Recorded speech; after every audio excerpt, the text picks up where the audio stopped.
Good evening, everybody. Happy New Year from us at Wolverine Studios, and welcome to our Draft Day Sports College Football 2021 Developer Dynasty.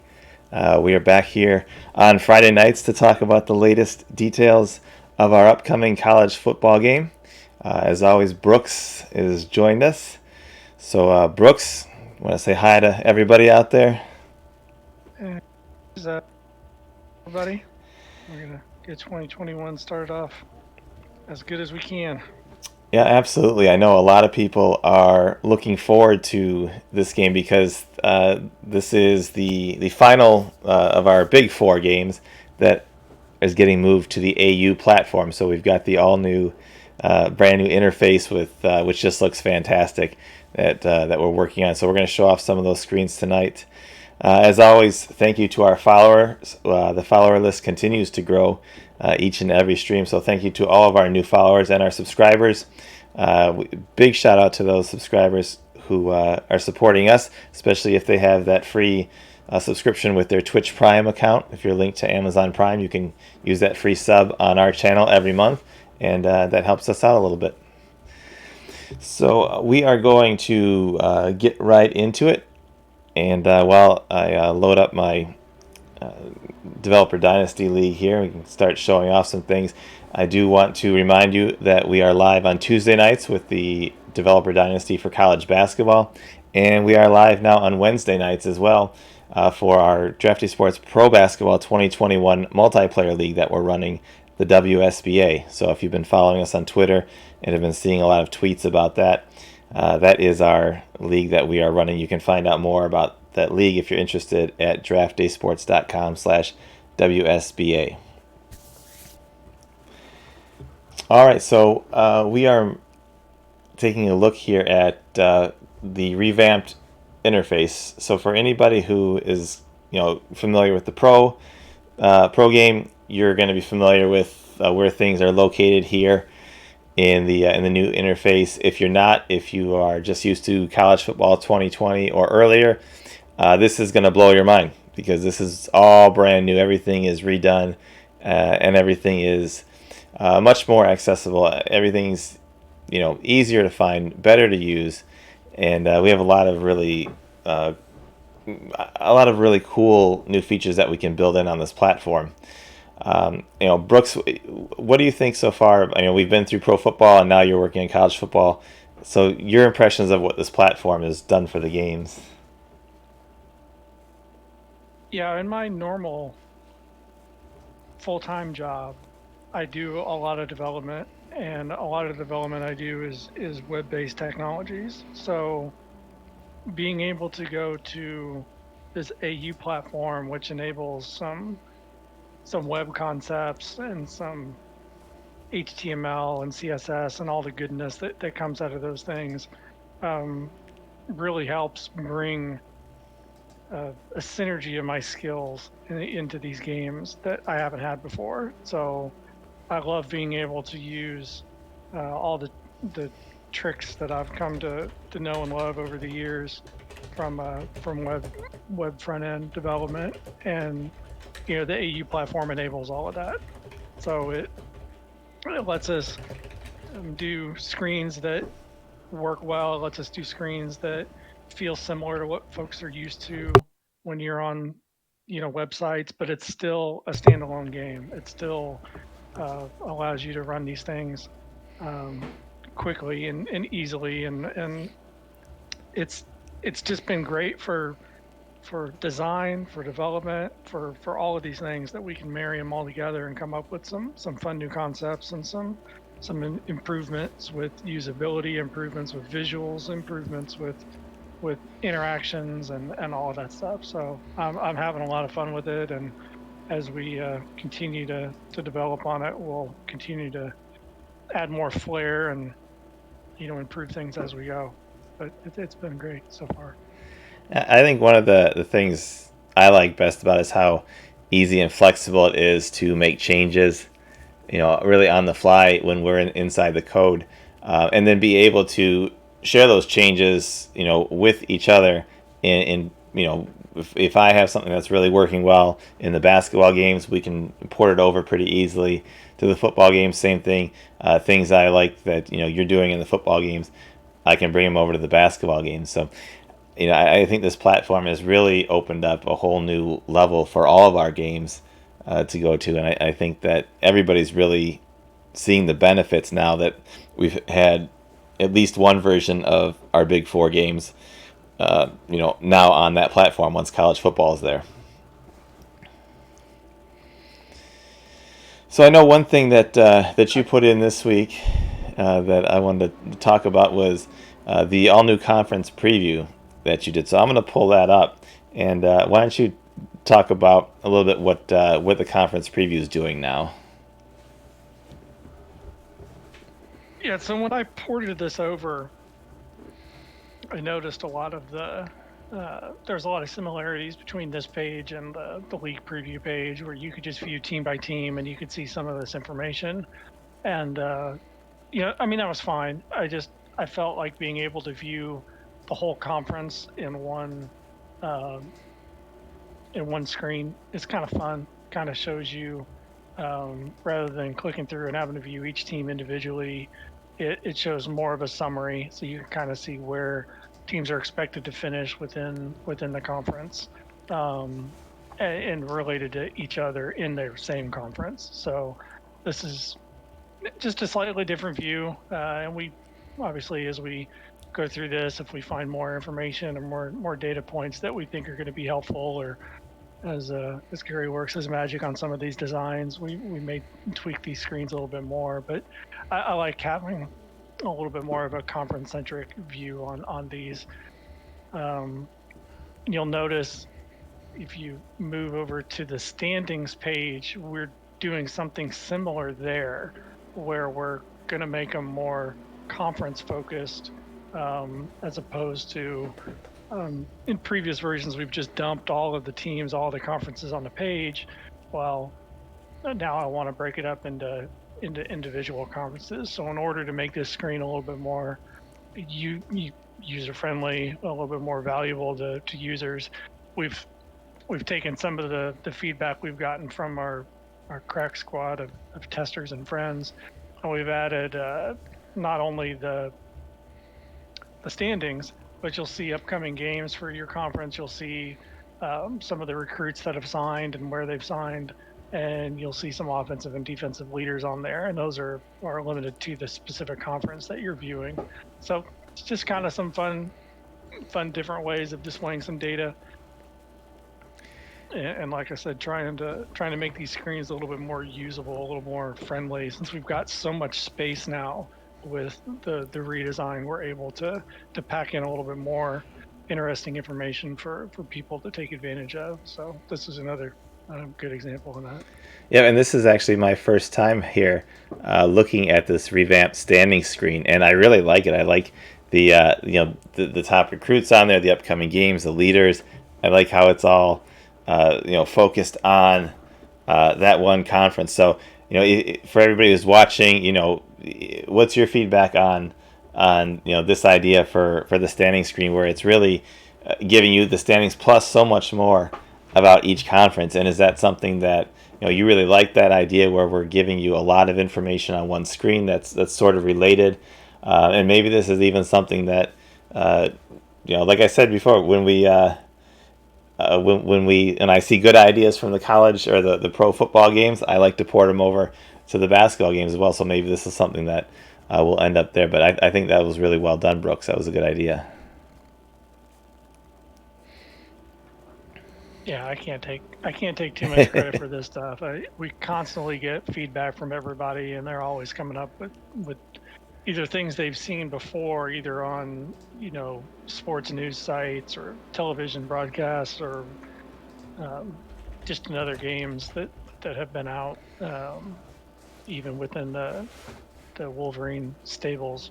There's just lots of good feedback coming in from the community, and we'll definitely take advantage of it as we can, and keep it coming, because it definitely helps drive us. And you guys are playing the games, you're in them constantly, so the more fun stuff you guys come up with, the more we'll be able to take advantage of it, put it in the game. And that's absolutely so true, and that's kind of one of the best things I think that's come out of the Developer Dynasty series is that we get really good feedback, and in for the most part, I think the feedback that we're getting is really things we can act on, and we can make an adjustment or make a change to a screen. It's not rebuilding the whole game based on some kind of idea, but I think we get a lot of really good targeted feedback from our customers through the Slack channel, through the forum. So if you are one of our customers already, that we solicit the feedback, we ask for it, we like it. If you're new to us and just finding our company, just finding the stream, you're hearing the stream on a replay on YouTube, whatever. We want to hear from you, and we give you the opportunity to get your voice heard and make your impact in the game through these kind of outlets, or even through First Access, which that will be starting soon for college football. We won't give an exact date yet, but we've got the internal testing team working away on it already, and then we'll be in First Access, and First Access for college basketball won't be too far behind. But let's move over to the recruiting page, because I know a lot has changed here, even though we kind of looked at it the first Developer Dynasty, Brooks. Why don't you talk us through kind of what we're looking here on the new dashboard and the View Recruits screens? Yeah, so again, since we've got so much room on these pages now, we're able to do some redesigns. And these are just, in progress screens. We may tweak some things. We may add some more flair to it. I'm sure Gary's got all kinds of ideas that he can put together around this. But this is kind of the dashboard page. This is where you could see, the current state of your recruiting progress. Shows you, free scholarships and who may have committed. It shows you recruiting news specifically to your teams and recruiting emails. The position overview is going to be that table filled out, so you'll kind of see what positions have signed, where your targets and offers are, who's committed and whatnot. And this is also the screen where you'll set up the delegation. So if you don't want to do recruiting or scouting or outreach, you'll be able to toggle those on or off so that you don't have to mess with this stuff if you just want the AI and your coaching staff to handle it for you. So this is kind of where you'll hang out just to see how things are going. When you're ready to jump in, you'd click on the View Recruits, and this is where you'll see all of the recruits in the current class, and you'll be able to see who's committed, who's got lots of offers. You'll be able to see who's on your target list versus people who you are not targeting. When you're ready to actually do some work on your list, you would switch over to the actions view, which will unlock some actions that you could take on the kids that you're recruiting. So we have the standard points that we use to as a weekly increase of effort that your coaching staff is putting into things. And then we also have these new recruiting actions that you can take, specialized actions such as phone calls and attending games and whatnot, that you can mark as, we call them outreach. So that outreach may stay the same word, or we may come up with something different. But these are just the specialized actions you can take to recruit a kid. So you'd mark all those, and then as the weeks progress, you'll get feedback on how that outreach worked. Did the kid actually decide to come visit you? It'll affect their scouting points and the increase your chances or decrease your chances on having the kids sign with you. So we're going to do all that from this action screen, and we may tweak some things on it. It's a busy screen, but there's also a lot that you can do per kid, and this is where we're currently at now for this particular page. Yeah, and I think that I like, on the screen, I think everything is pretty easy to use on the screen. The buttons are very clear, and you can see all of the actions that you can take on players. I'm glad that you pointed out that you can delegate this sort of thing so that if this is a little overwhelming, obviously recruiting is a huge part of a college game. I get the same sort of feedback, on some of the areas in college basketball that, recruiting is overwhelming. There's so many kids to recruit. There's so much going on. But, really in our college games, there's kind of like two games in one. I mean, one is the recruiting side of the game, and then one is the actual coaching your team and trying to win games and the actual football, playing side of the game. So I'm glad this level of detail exists in both games because it really gives you the experience of coaching college football. But I'm also happy that we both have the options where you can delegate this work to the AI if it's not something you want to focus on.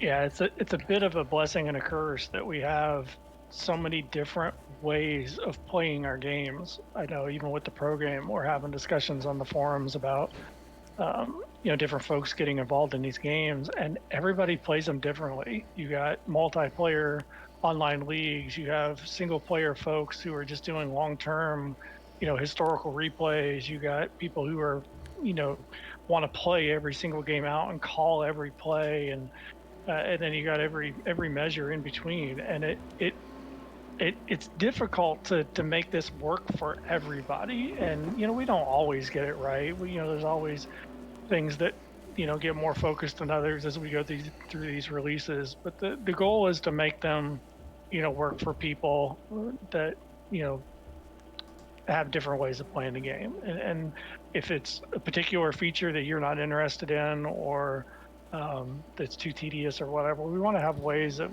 getting around that so that people can focus on enjoying the parts of the game that they particularly enjoy. So we'll continue to try and maximize that and take advantage of the buttons and the toggles and your coaching staffs and all of that, so that you're able to focus on the parts of the game that make you happiest. Yep, and definitely one of those areas in your football games is the strategy and the ability to do a custom playbook, or even create a custom play. Um, you know, for anybody who's not familiar with when this was added in and anything that's new been added in, why don't you talk a little bit about the custom plays and custom playbooks and kind of the level of control they can exert over these things if they want to. Sure, we've had moddable plays since years.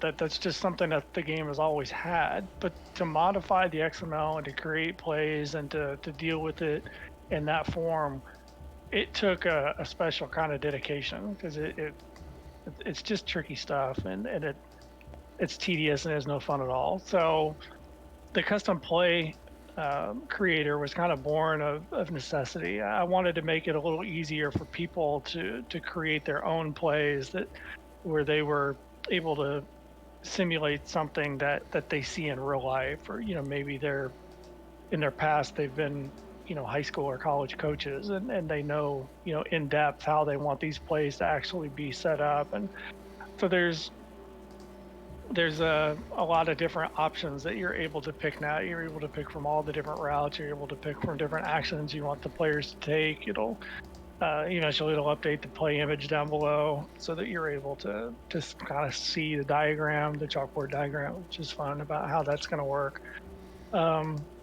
And this is just another way for people who want to get that next level of immersion, where they not only want to call plays, but they want to design them. They want to set them up they want to specifically make a guy go a specific way, and then the game abides by it.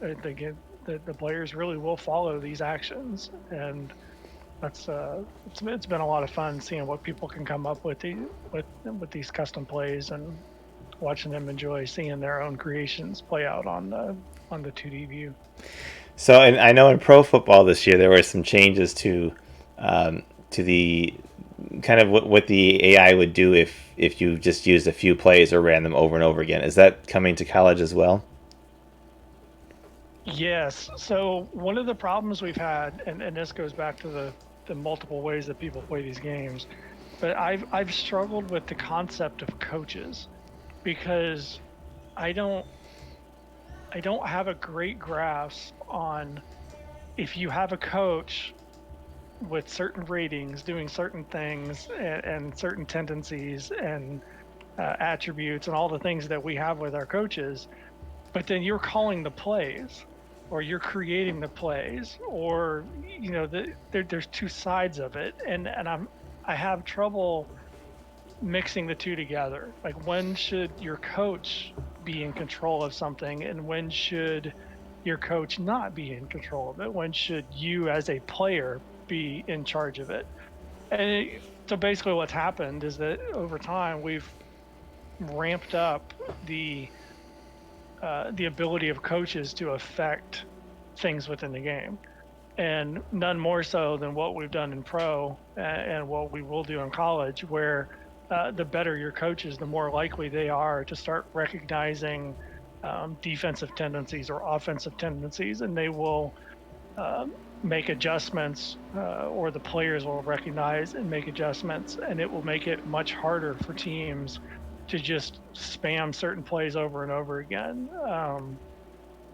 And that's one of the things we're trying to do with making these coaches more important, more key to building a team. It's not just pick the player with the best speed and let it go, or pick the wide receiver with the best hands and let them go. Like, you gotta focus more on having a coaching staff that can develop players, have a coaching staff that can coach up offense and defense. You gotta have um, playbook. You have to have a good strategy. You have to have all of these things work together, because if you miss out on any particular aspect of the full team, then you might not get to the levels that you want to be at. And as we evolve these games, we spend more and more time trying to make that a reality. It makes the game more difficult, but it also makes it a little bit more realistic and gives players a challenge. So that's kind of where we're headed on that. And a lot of the progress we've made on the program will absolutely find its way into the college game. And I think that's I think that's a really important continuation of improvement in the games, that not only, like you said, our games are not simply you find a player with the highest number on his on the ratings, and he's going to be the best player ever, and everything that you think should happen will happen because he has high ratings. It doesn't work like that in our games. Our games are not designed for you to look at a spreadsheet of numbers, find who's the closest to 100, and then think that you've got an all-star team, or a team that can't be beat, or a team that shouldn't give up any sacks, or a team that should score 150 points a game in basketball, or whatever it is that you think because you see a number. The games are way deeper than that. You've got to have the strategy and the coaches, and and in football here, the training, things like that. Everything's got to come together. You have to fit the pieces into the puzzle to make it work the best way that it can. And there's so many ways of making it work. I think that's what really gives a lot of value to our games, is that it's not just simple find the highest rated guy and you win. You have to look, you have to recruit players that fit your team in the college games, and you have to have players that the strategy that fits with the type of players you have. And I think that I think that's been done really well in the basketball games, and I think that's really in the 2021 football games. That's something that I think, Brooks, you've taken another big leap forward in doing that, and making these games really a challenge, and something that people can replay over and over again.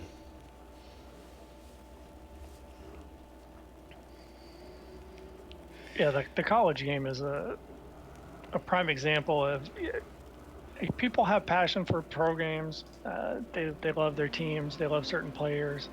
But the passion for college, whether it's an alma mater, you have a degree from a school or two, or whether it's a school you grew up living nearby, or as your state school that everybody in your town loves or whatever. There's a lot of passion for these particular college universes, and people want to take their school and they want to see what they can do with them, and it's a lot of fun to be able to play this particular game in multiple ways, whether it's, well, I want to see what happens if I take a lower prestige school and I just out recruit everybody. What happens if I sign that one 5-star quarterback? Is that enough to turn my team around? And then there's the folks that want to take the Alabamas or the Ohio States or whatever and turn them into what these dynasties. How long, how many championships can I win with them if I continue to recruit, or if I take over, am I gonna cause harm and cause them to drop down? So there's lots of different ways to play this one, and it's sometimes it's just playing out the game. You just want to play out the games and see how it goes. Other times you just want to run sims of each week, see how your team does, given the direction that you give it. And like we mentioned earlier, being able to play these games in multiple different ways, it's a lot of fun. And everybody's a little bit different, and we'll keep pushing it forward in all these different benefits of being in a college universe. So Yep, I'll definitely say that, and I have noticed that we get really good support for our pro games, but I think there's something special when we get into the college games that people just they crave that experience of. I think because there's so many different levels. You could play as a team that's not as good as. Typically the pro teams, they're all kind of similar. They all, you can all build a winner if you're at it long enough with any of the pro teams, because it's set up to be parity in the professional leagues. But in college, you can play that small school and try to overcome the odds and get to the bowl games or get to the tournament or whatever. Or you can play the big school and try to dominate everybody and rack up a bunch of championships, or even start at a small school and work your way up to a big school later on. So I really think our college games deliver that feeling that people love, that challenge, and like you said, there's such an affinity for college sports, and I think that our games really capture that. But I see that we are almost out of time for this week's Developer Dynasty. I want to thank everybody who stopped by to join. Thank you to all of our followers and, of course, our subscribers. If you can subscribe to our channel, if you like the content we're putting out 3 nights a week now, we certainly would appreciate that subscription, especially if you have the free Amazon Prime, Twitch Prime link up and can use your monthly subscription on us. We would appreciate that.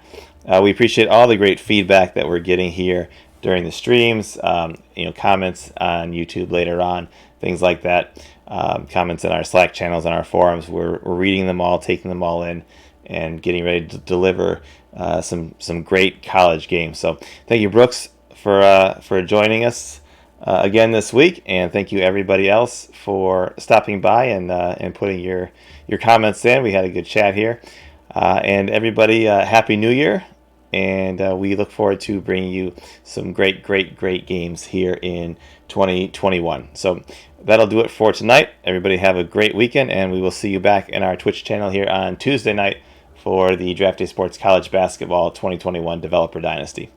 Thanks, everybody.